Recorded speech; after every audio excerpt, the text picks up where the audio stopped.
All right, a video to jwriter 4 and liberating truth. Jason M. Maurice. Hi.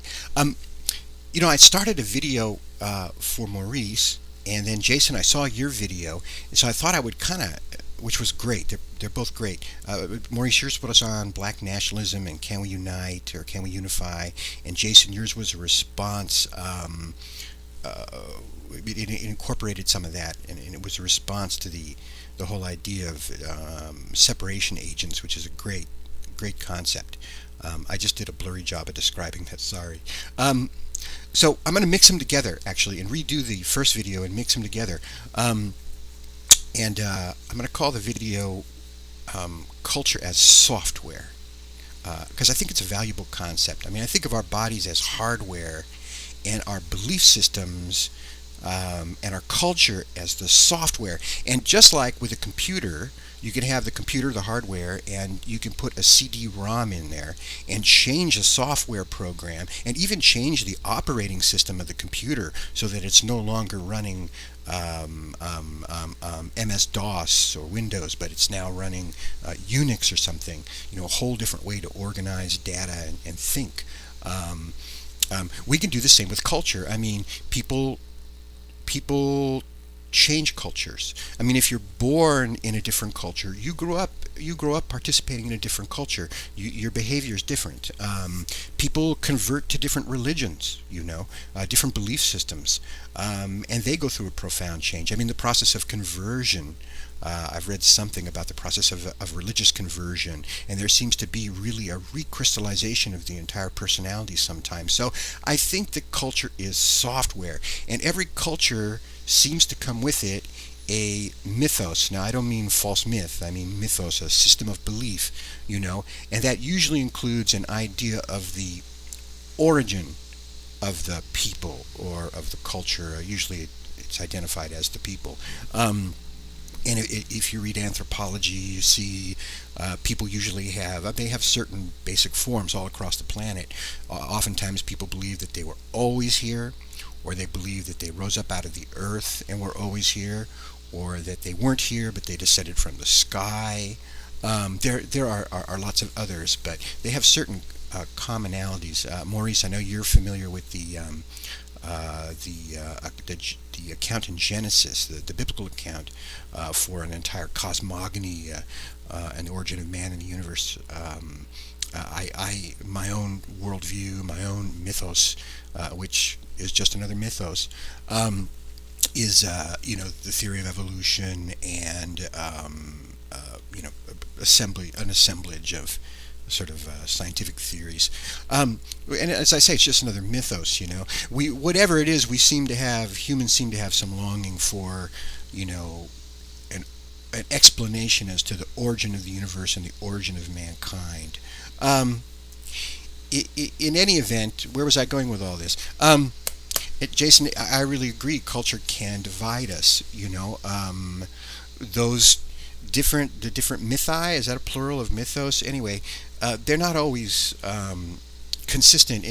They're not always consistent with each other, and they appear to contradict, and so people argue. It becomes the basis of, our reason for being here, why we were created, or how we came about, and where we're going. When there's a conflict between those, it causes a real difficulty and conflict between cultures.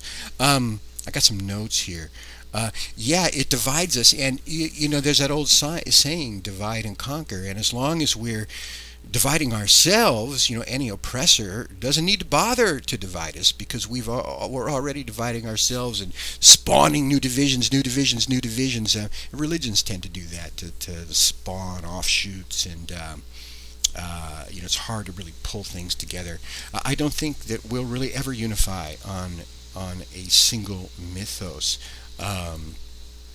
I mean, in the United States, of course, we have the Constitution. I think we can unify on that, and it protects individual freedoms and acknowledges group freedoms, but protects individual freedoms. And I do think, Jason, part of the solution really is individualism, because I think we really have to analyze our mythos, take apart the elements, determine as best we can what is objective, what is real, what is not. And I think individualism really helps that way. Plus, we become prey. I mean, this society has a way of beating us down. Part of the oppression is it devalues us. It even tells us that we're subhuman, and as a result, our self-esteem is demolished. We need, for some reason, acknowledgement from our greater group, our society. When we don't get that, it damages us. It throws us into existential dread. And we become prey to other mythi that are assembled. I've seen some of the some origin theories that are really, just to me, I can see where they took a piece of occult belief, or Neoplatonic belief, a piece of Islam, a piece of this, a piece of that, a piece of Christianity, and put it all together in a little piece of science, and then they say, okay, well, this is, the origin of the universe and stuff. I mean, we become prey to that if we are not finding validity from the greater culture, and especially prey to it if it's a mythology that says you who have been told you are inferior are truly superior.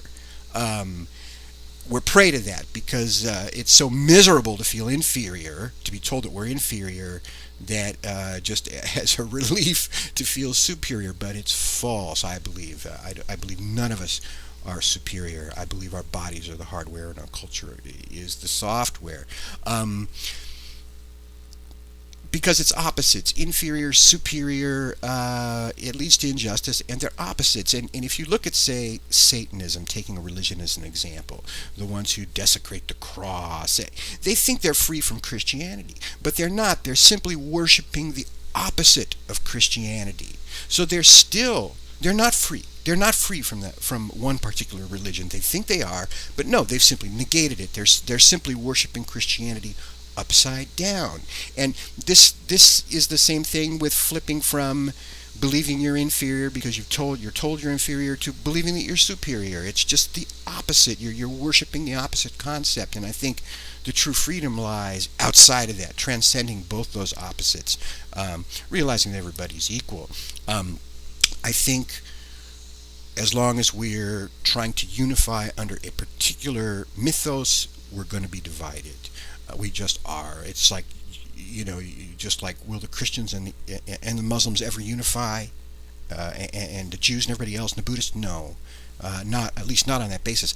I think, and here's an existential definition, Jason. I know you'll be interested in this. We should define ourselves by our predicament. By the predicament that the oppressor puts us in, because that has a solution, and those are practical steps. And Maurice, I know practical steps are of interest to you. If we define ourselves by our predicament, it's immediate. And when you think about it, culture, I think, is a solution. I mean, that's, I think, why cultures adapt. We're adaptive creatures, and our cultures are different because we had to adapt to different problems. If we're living somewhere on an isolated island in the middle of the ocean, we've got one set of problems, and our culture, we take a cultural form to solve those problems. If our predicament is that we're in the far, far north, where it's icy and dark 6 months out of the year, then we have another cultural form to try to respond to that and to survive and adapt so that we survive. This is where evolutionary theory kind of mixes into my mythos with this. And so, and also polygamy. If you have a tribe of people, men and women, and the men are all decimated by war, and you got 2 guys left and 200 women, well, polygamy makes sense. It's a solution to the immediate predicament of not letting the tribe die out, or vice versa. 100 women and 100 men and 2 women, whatever, what have you. Polyandry can be a solution. So cultures are solutions to predicaments, and I think that that's the culture that, when people are in a similar predicament, that's really where the cultural focus should be, in solving the predicament. So culture is the solution to a predicament in that regard. However, if we make it rigid and stop its ability to be flexible and to adapt, we get caught in a static form of culture, which will ultimately, I think, fail. In other words, I'm saying that culture is relative. It's also equivalent. There is no culture that's superior to any other culture, that they are sort of equivalent. It doesn't make sense to say which is the best culture in absolute terms, you know. Now, which is a more powerful culture, that's a meaningful question because it's a question about power, not about validity and truth and value. And generally speaking, what the Europeans did is they had one aspect of their culture that was superior to the other cultures they encountered, and that was their weapons. Their weapons were superior, and that is all. You know, and that's a question about power, not really a question about culture, really. I've gone over 10 minutes. I've got to end this. I could go on for another 10, but that's the story. I might do another one.